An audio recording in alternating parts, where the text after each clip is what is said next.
Hey everyone! So today is the day when I am finally planting up my dahlia tubers for this season. Now, these are the dahlia tubers that I just purchased in the spring from Gethsemane Garden Center here in Chicago. I do have other dahlia tubers that I planted last season that are still in the garage overwintering. I probably won't move those out until maybe it's time for them to actually go out on the decks. We are early April right now. These dahlias cannot go outside until after last frost. They do not like cold weather, so these probably, again, won't be moved outside till like mid to end of May here. But I always start them now because I found when I give my dahlias a head start, they usually start to bloom around early July.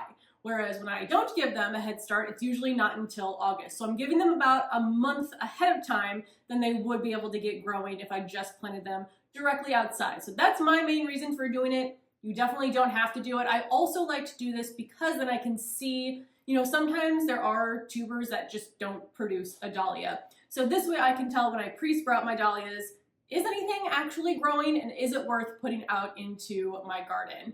So I've been growing dahlias now, I think since 2021, and I've done this method every single year and it has worked out great.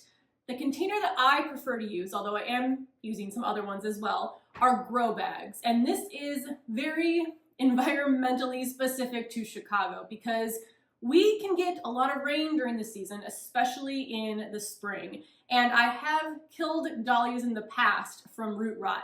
I've never experienced root rot in a grow bag because this is such a porous material that it just doesn't really hold on to water that well. Now on the flip side, it means that anything I grow in a grow bag has to be watered more often, but my dahlias seem to prefer this. Now I do also have some growing, the ones that are overwintering, in larger, I think they're resin containers, and those have done okay, I think, because the container size is larger, but I don't like to use like smaller non-grow bag containers in case I do experience root rot or tuber rot again. This is a 7-gallon grow bag. This is what I use for all of my dinner plate dahlias, and I do 1 tuber per a 7-gallon grow bag. I think the recommendations on the label here is 1 of these dahlias per square foot. I don't know exactly what the diameter is, but this looks like it could be about a foot, but that's just what I found works really well. 5-gallon was too small. 10-gallon, obviously, the more space you give a dahlia, the happier it'll be, but 10 gallons take up more space than 7 gallons. So to maximize my space, but also find a container that my dahlias are happy in, 7-gallon grow bags have been the solution for that problem. So that is what I've been using. Now I am using a different grow bag this year just because I wanted brown grow bags, purely for aesthetic reasons, no actual gardening reason for it, but because my deck and the bricks are kind of a brownish color, I just wanted to add some brown containers. So that's what I'm using. These are from Bootstrap Farmer. I got them from Amazon in a pack of 10, which is great because that's how many dahlia tubers I'm planting. But I do need to get more because I am planning to grow giant Benary or Benary, because I think I might have been pronouncing that wrong, zinnias in these too. So I'm hoping that these work out great. These seem a little bit more durable, especially on the handles, compared to grow bags I've used in the past. Then in the grow bag, I'm going to put potting mix. I'm going to sprinkle a little bit of bulb tone, and then I'm also going to add some compost. You don't need, I feel like you don't really necessarily need bulb tone or compost. It's just to add a little bit more nutrients since I am growing in a container, and nutrients leach out much faster in a container, but if you just do potting soil, you should be just fine. I do have a dahlia care video that I will link down below. I also had the video going over the dahlia haul I got.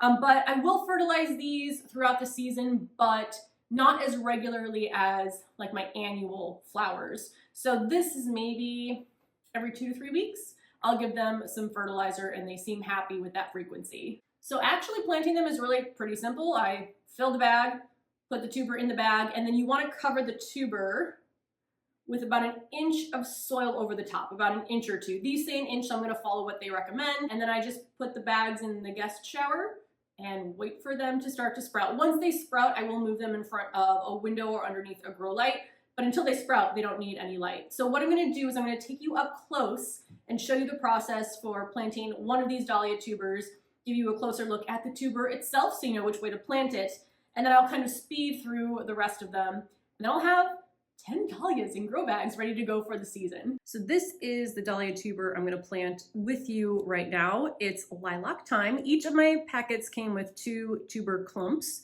So let me bring you in, let's move this out of the way so you can see better, bring you in a little closer here. But this is essentially the dahlia clump, and the different like tuber clumps that you get can all look a little bit different. Like the shapes of the tubers can be different, the number of tubers in the clump.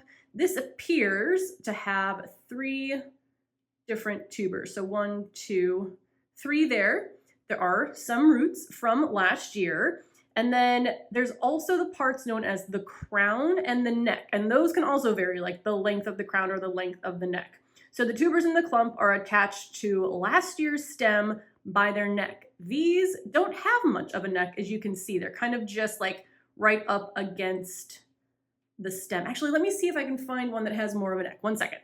Here's this clump, and I'm trying not to get these too out of order so I keep them all organized. But I mean, you can see the difference in the tuber shapes, and then also how this is connected then right here by the neck to last year's stem. So this one, I forget which one this is. This might be Otto's Thrill, but it's a different dahlia, but all tubers can look very different. So let's go back to the main one. So where the stem meets the neck of the tuber, which again isn't a very large space here, that's known as the crown.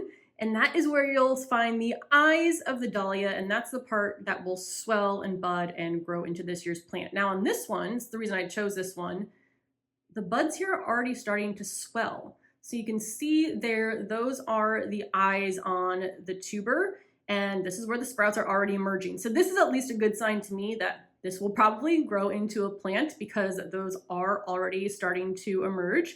So that's great. So this is the one we're going to plant up together in my first grow bag. Oh, and also when you are planting, you want the stem side up.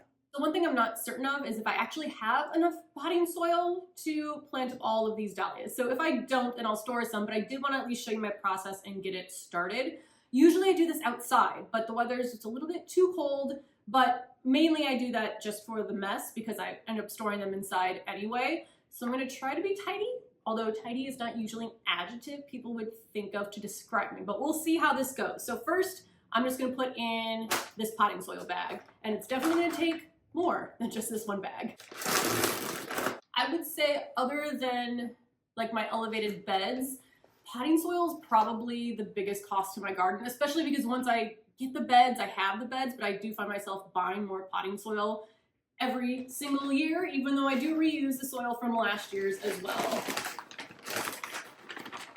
But I always think a bag is going to fill up more than it actually does. So this, I fold this over, you can see where it's kind of filled it about halfway. So now I'm gonna mix in some compost.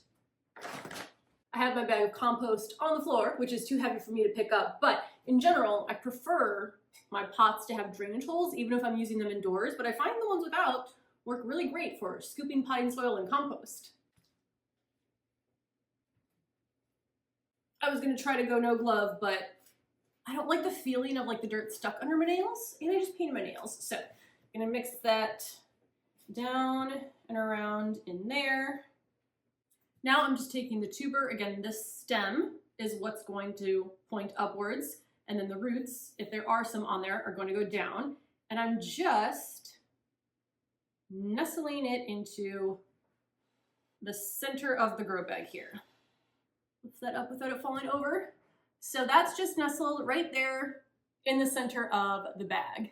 Now what I'm gonna do is just sprinkle maybe like a couple teaspoons of the bulb tone around the outside, just for a little extra nutrients. Again, I don't think that's something you have to have in order to grow dahlias in containers, but I like to add it because I saw, I forget who it was that I saw, the very first video I ever watched about dahlias in containers, they use that, and I was like, I have it, so might as well. Now we just cover the rest with soil. I'm gonna leave about an inch at the top, just so that when I do water, even though these will, I think, be hooked up to drip, but even when I do water, I don't want it just spilling over the edges. So we'll get this filled up, and then I have my first dahlia planted.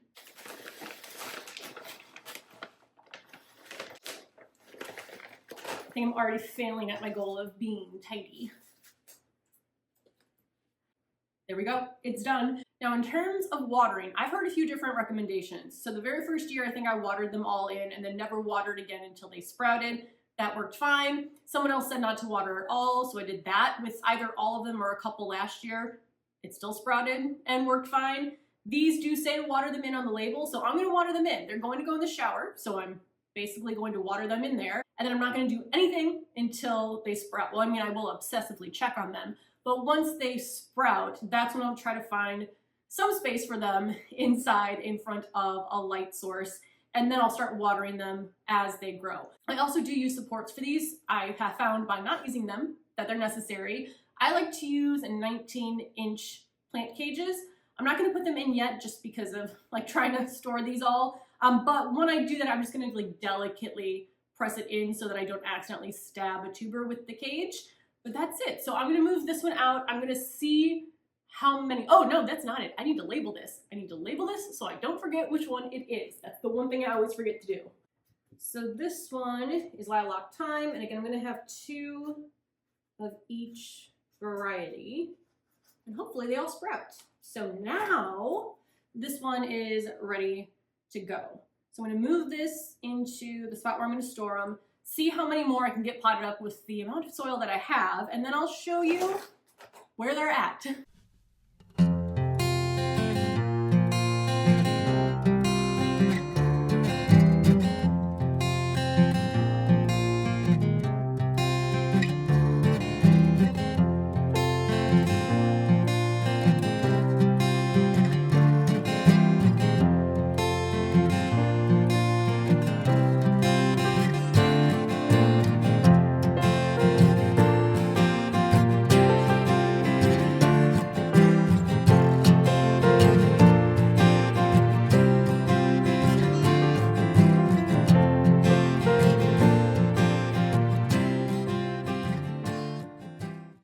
Okay, so I was actually only able to get through one more with the potting soil I had inside. So then I was running outside around both decks to get potting soil that I had stored out there. So I got 8 of the 10 planted up. So let me show you the ones I did plant, the ones I still have to plant, and how they're hanging out in my shower. These are the labels of the ones that I do have planted up. So I have 2 of the Lilac Thyme, 2 of the Fairway Spur, 2 of the Penhill Watermelon, 2 of the Thomas A. Edison, and I think you can see purple, orange, and pink are my preferred color scheme. And then I have 2 more clumps of Otto's Thrill that I need to plant up. So I'm gonna put them back in the bag they came in, and I'll store them there. I'm gonna get some more potting soil this weekend, and then I'll get these 2 potted up as well. And here are all of my grow bags of dahlias in the shower. Is it weird? Probably. Does anyone else I know have bags of dahlias in their shower? I don't think so, but this has worked for the last couple years for me. So I will, again, obsessively be checking these daily to see if anything have sprouted. I usually see sprouts, I would say at least within 2 weeks, but if it goes like a month or more, then I'll just dig down and see if anything's happened with the tubers. If not, that probably means that it's not going to grow. If I do see a sprout, then that's when they get moved out somewhere with a light source.